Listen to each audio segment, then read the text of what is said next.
کہ جس وقت بندہ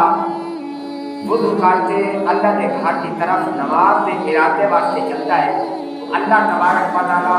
اتنا اعزاز کرام عطا فرماتے ہیں جیسا کہ ایک حاجی احرام باندھ کر کعبے کی طرف جاتا ہے۔ کتنا اعزاز و اکرام اللہ پاک عطا فرماتے ہیں کہ جیسا ایک حاجی احرام باندھ کر کعبے کی طرف جا رہا ہو، اور حدیث کا مفہوم ہے کہ جس وقت بندہ نماز کے ارادے واسطے ہو کوئی ارادہ بھی اس نام شامل نہیں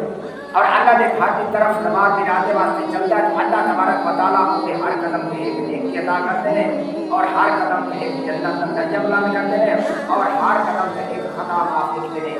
یہ مالک کائنات کا سرٹیفکیٹ بڑا عظیم ہے۔ اور جیڑا بندہ آپ سرکار صلی اللہ علیہ وسلم نے فرمایا جیڑا بندہ پانچ وقت خوش خدو کے نام باقاعدگی کے نام نماز پانچ وقت ادا کرتا ہے اللہ کے گھر آ جاتا ہے نماز پڑھتا ہے تو اللہ